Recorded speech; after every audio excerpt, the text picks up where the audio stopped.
जय गुरुदेव, सभी को प्रणाम। समाज का मेरुदंड, सशक्त परिवार तंत्र, डे 2, अध्याय 1 चल रहा था। अध्याय 1 का नाम था कि पारिवारिकता की आवश्यकता क्यों। उसमें जो विषय हम लोगों ने पहले देखा, पीछे जो विषय था वो था कि समाज देवता का अनुपम उपहार परिवार, कि जो हमारे समाज देवता हैं उन्होंने हमें बहुत सुंदर एक उपहार दिया है जिसको हम परिवार के नाम से जानते हैं। तो उसके विषय में हम लोग पढ़ रहे थे कि कैसे एकाकी जीवन अपने आप में ही कितना दुर्लभ और कठिन हो जाता है। हमें देखने में भले ही लगे कि एकाकी जीवन बहुत सुंदर है, लेकिन बातें तो परिवार में ही बनती हैं और जो विस्तार और विकास होता है किसी भी व्यक्ति का व्यक्तिगत स्तर पर या सामाजिक स्तर पर, वो परिवार के माध्यम से होता है। आज अध्याय 1 का ही नया विषय है परिवार का दर्शन। किसी भी चीज का देखिए दर्शन मतलब क्या होती है, उसकी फिलॉसफी, कि आखिर परिवार क्यों बनाना चाहिए, परिवार का ये कंसेप्ट आया कहाँ से, ये कैसे फंक्शन करता है, इसको कहते हैं दर्शन, दृष्टिकोण उसका। तो गुरुदेव लिखते हैं कि सृष्टि के प्रारंभ में ईश्वर ने चाहा एको अहम बहुश्याम, एक से अनेक बनूं। आत्म विस्तार का यह संकल्प सृष्टि परिवार के रूप में सामने आया। यही है ब्रह्म का विराट रूप। कैसे समझ, ये पूरी सबसे पहले तो ये समझना पड़ेगा कि परिवार और घर बना कैसे। जब मनुष्य थे, लोग थे, जब सृष्टि थी, तो सृष्टि कैसे बनी। प्रश्न ये उठता है कि सृष्टि कैसे बनी।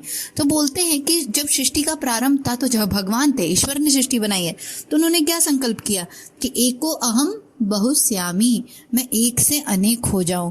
तो आत्म विस्तार का जो उनका ये अपनी, देखिए उन्होंने क्या किया है, अपनी आत्मा का विस्तार किया है। कृष्ण कहते हैं कि हे अर्जुन, मैं मेरी ही योग माया से यहाँ पे प्रकट हो रहा हूँ और ये सारे रूपों में प्रकट हो रहा हूँ। तो ये उन्होंने क्या किया है, अपनी ही चेतना को या अपनी आत्मा को विस्तृत कर दिया इतने लोगों में, ये जो संकल्प किया, और यही सृष्टि परिवार के रूप में सामने आई। तो अब जैसे ये पूरा विश्व ब्रह्मांड है, सब लोग, हम लोग इतने ढेर सारे लोग हैं, पर सब देखिए परिवार से जुड़े हुए थे, सबकी एक तरीका होता है रहने का। तो ये परमात्मा के यहाँ से शुरू है, यही ब्रह्म का विराट स्वरूप है, ये कोई छोटी मोटी चीज नहीं है।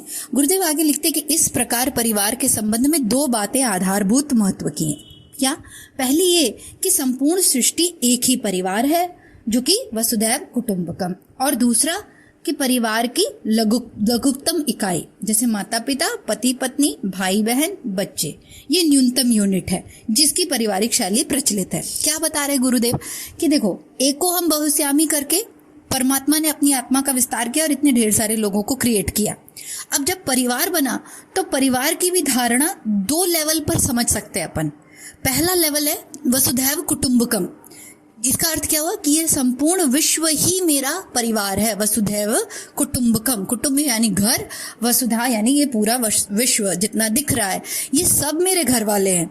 तो ये भी परिवार की परिभाषा हुई, ठीक है। लेकिन ये परिवार की एक ब्रॉडर डेफिनेशन हुई, ये एक ऊंची परिभाषा हुई, क्योंकि एको हम बहुश्यामी, परमात्मा ही सर्वव्याप्त है, तो हम लोग कोई अलग नहीं है एक दूसरे से, हम सब एक ही हैं। तो जो ब्रॉडर परिभाषा हुई वो ये हुई कि ये संपूर्ण वसुधा ही मेरा कुटुंब है, मेरा घर है।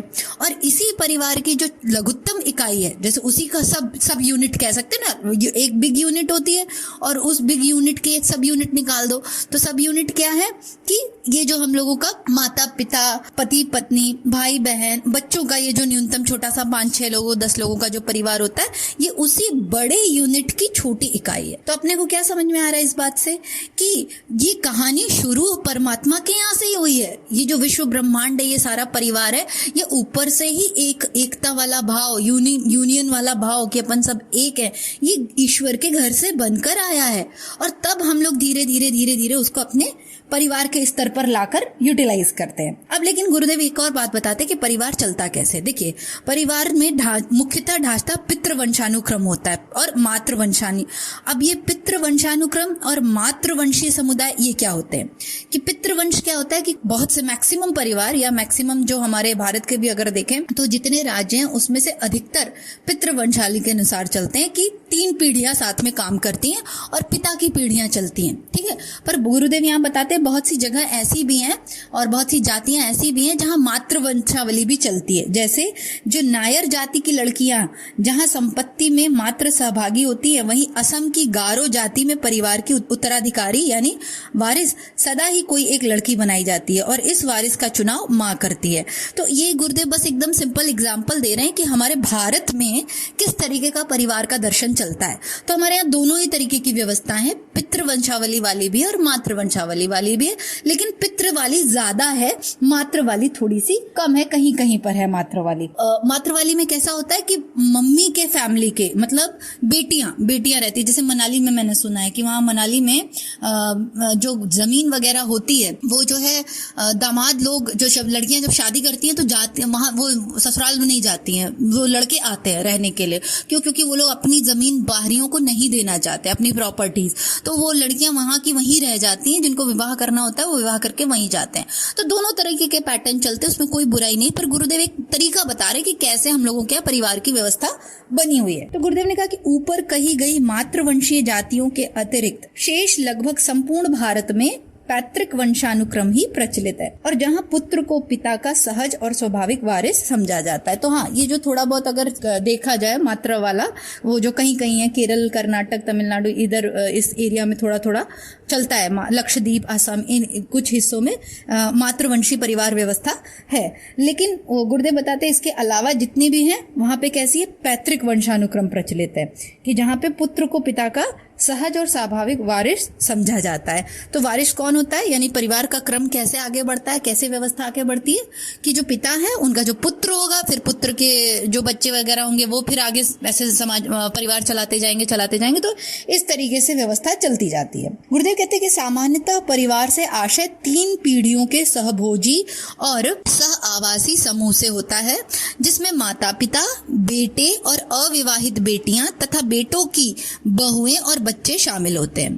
तो देखो, अभी जो भारत में हमारे परिवार व्यवस्था है, और अगर हम पितृ वाली व्यवस्था की बात करें, क्योंकि मातृ वाली कुछ ही है, कहीं कहीं पे है, तो उसमें गुरुदेव कहते हैं कि सामान्यतः ये 3 पीढ़ियां एक परिवार में रहती हैं। 3 पीढ़ियां मतलब एक जो परिवार की परिभाषा होती है उसमें 3 पीढ़ियां, कि जैसे पिता है, पिता का बेटा, फिर पिता की बेटियां, और पिता के बेटे की बहू मतलब बेटे की वाइफ और उसके बच्चे। तो ये 3 पीढ़ी हो गई ना, पिता, दादाजी, पापा और पापा के बच्चे लोग। तो ये 3 पीढ़ियां चलती है, और उसमें अविवाहित बहनें भी है ना, मतलब बेटियां भी। तो ये इस तरीके से, इस प्रकार परिवार का सामान्य अर्थ 3 पीढ़ियां सहजीवन, ऐसा बोलते हैं, 3 पीढ़ियां सहजीवन, यानी 3 पीढ़ियां साथ साथ जीवन बिताती कहा जा सकता है, अथवा यही 3 पीढ़ियों की सघन एकजुटता परिवार की आधारभूत इकाई है।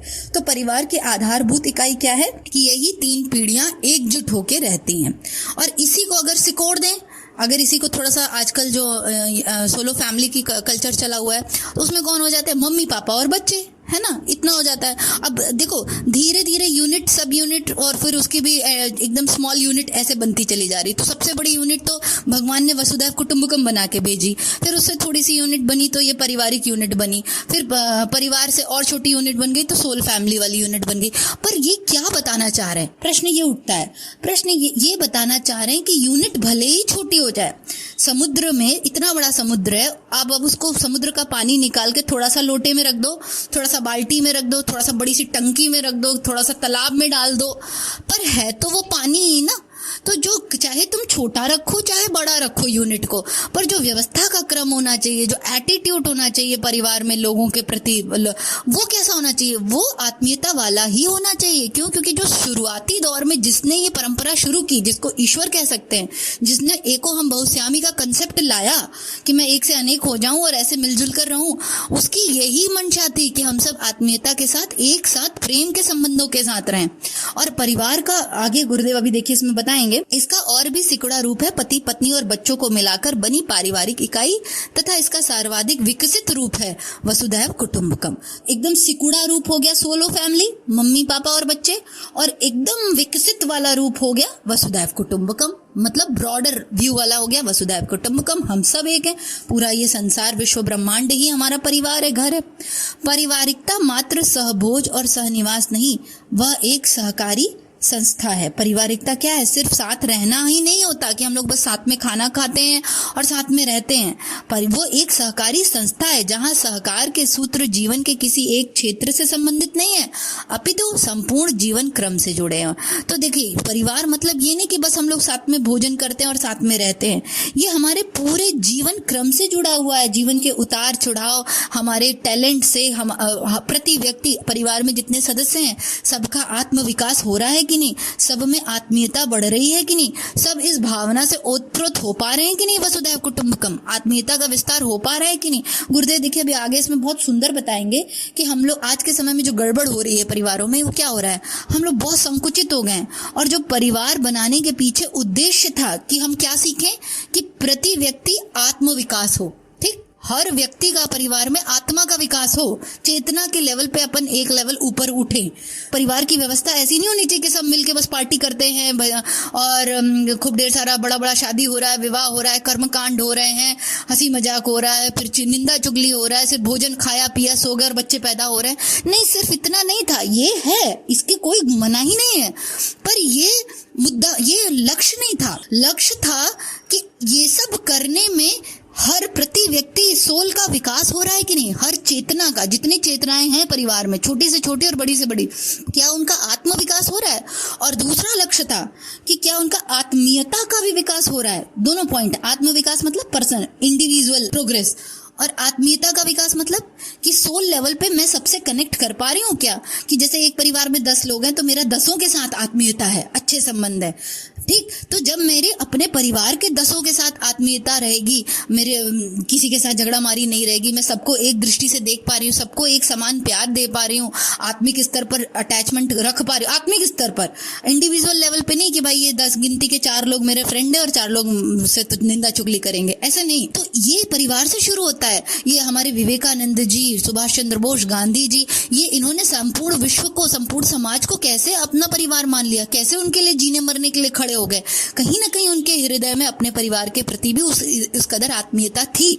और ये अपने घर से ही शुरू होती है कि जब हमारी अपने घर में ही सबके प्रति एक प्रेम का वातावरण रहता है, आत्मीयता का वातावरण रहता है, स्वार्थ वाला नहीं, आत्मीयता का, तो अपने आप ही हम आगे के कदम हमारे अच्छे ही उठेंगे। यही लोग फिर समाज में सबको लेके चलने की स्थिति में खड़े हो पाते हैं। तो गुरुदेव तो कह रहे हैं कि कई बार होटलों और धर्मशालाओं में भी लोग साथ में रहते हैं, पर इसको हम परिवार क्यों नहीं कह देते। और जब हम होटल और धर्मशाला में भी मान लीजिए महीना 2 महीना, साल 1.5 साल मान लो लगातार रह रहे हैं, तो उसमें हम कुछ कुछ नियमों का ही पालन करते हैं, लेकिन परिवार उससे थोड़े बड़ी इकाई हो जाती है। परिवार में क्या होता है कि परिवार में सहकारिता का क्षेत्र जीवन के सभी पहलुओं से जुड़ा रहता है। और इसी दृष्टि से परिवार क्या है, एक समग्र सहकारिता की संस्था कहा जाता है। परिवार समग्र सहकारिता की संस्था है, उसमें हर लेवल पे काम हो रहा है, चाहे छोटे हो चाहे बड़े हो, हमको हर स्तर पे ऊंचा उठाने की बात हो रही है। तो ये समझना बहुत जरूरी है कि परिवार मतलब क्या, कि सब साथ मिलके बस खाना खाते हैं, सो जाते हैं और बच्चे पैदा कर रहे हैं और कमा रहे हैं और हंस रहे हैं, खेल रहे हैं, नहीं, वो तो है ही, वो तो जीवन जीने की प्रक्रिया है, वो तो गुड़ ही गुड़ में बरत रहे हैं, प्रकृति कर रही है। इसके साथ साथ मनुष्य तन का जो परम लक्ष्य था वो था आत्मीयता विस्तार, जिससे कि हम सब एक दूसरे के काम आ सके, एक दूसरे, परोपकार की भावना जिसको कहते हैं ना, कि अभी परोपकार की भावना आएगी कैसे, जब हमें ही अपने तप करने नहीं आता, त्याग करने नहीं आता, हम अपने परिवार में ही एडजस्ट नहीं कर पाते, एक दूसरे के साथ मिलजुल के नहीं रह पा रहे हैं, लड़ाई झगड़ा कर रहे हैं, तो हम बाहर समाज में कैसे तप करेंगे, कैसे त्याग करेंगे। तो ये वसुधैव कुटुंबकम की असली अवधारणा है और ये परिवार की असली परिभाषा। तो इसी भाव के साथ आज का यहाँ समाप्त करते हैं। आगे नेक्स्ट इसमें अभी देखेंगे कि कैसे गुरुदेव परिवार के और दर्शन को क्लियर करते हैं। तो आज हम लोगों ने परिवार का मुख्य दर्शन क्या समझा, कि 3 लेवल पे परिवार की संस्था काम कर रही है। पहला, जो ईश्वर ने बनाई एको हम बहुश्यामी करके, कि उन्होंने, अब इससे देखिए, इसी से पता चल गया कि हम सब कैसे एक हैं, क्योंकि जो परमपिता परमेश्वर है वो ही एको हम बहुश्यामी हो गए हैं, वो एक से अनेक हो गए। तो भले ही मैं इस परिवार की हूँ, कोई और दूसरे परिवार का है, कोई और तीसरे परिवार का है, कोई लंदन में बैठा है, कोई अमेरिका में बैठा है, पर हम सब एक ही हैं, एक ही है आत्मा के स्तर पर। इसी बात को हर परिवार का सदस्य जान पाए, इसलिए परिवार की व्यवस्था कुछ ऐसी बनाओ कि एको हम बहुश्यामी के लेवल पर, फिर वसुधैव कुटुंबकम के लेवल पर, और फिर सोल फैमिली, एकदम जो संकीर्ण बात है उसके लेवल पर, तीनों लेवल पर हम लोग इस बात को महत्व दें कि ये व्यवस्था इसलिए नहीं बनाई गई है कि संकीर्ण स्वार्थपरताओं में संलग्न रह के सिर्फ अपना खाया, अपना नहाया और अपने परिवार का ध्यान रखा। ये अलग अलग यूनिट छोटी छोटी इसलिए बना दी गई हैं जिससे हर यूनिट के अंदर जितने सदस्य आ रहे हैं वो सब बिगेस्ट कंसेप्ट को समझ पाएं। और बिगेस्ट कंसेप्ट क्या है, कि हम सब एक हैं, सोल लेवल पे वी ऑल आर वन, और आत्मीयता विस्तार वाली बात कि जब हम सब एक हैं तो मेरी ही आत्मा का ये सब विस्तार है, तो ये वसुधैव कुटुंबकम। तो फिर इससे क्या भावना उभरेगी? परोपकारिता वाली। तो इसी भाव के साथ माँ गायत्री से प्रार्थना उगता हुए सूर्य का ध्यान करते हुए कि हम सब के हृदय में भी इस भावना का उद्गार उठे और हम सब उसको धारण कर पाए कि नहीं, यह संपूर्ण विश्व ही मेरा परिवार है और हम यहाँ परोपकार करने, त्याग करने और दूसरे की मदद करने आए हैं, और अपनी आत्मा का विकास करते हुए दूसरे का मदद करने, और इस तरीके की भावना हमारे अंदर उतर रही है, ऐसा भाव करना है। जय गुरुदेव, सभी को प्रणाम। हमारे YouTube चैनल को सब्सक्राइब करें और बेल आइकन को दबाकर ऑल पर क्लिक करें ताकि नोटिफिकेशंस आपको मिलती रहें।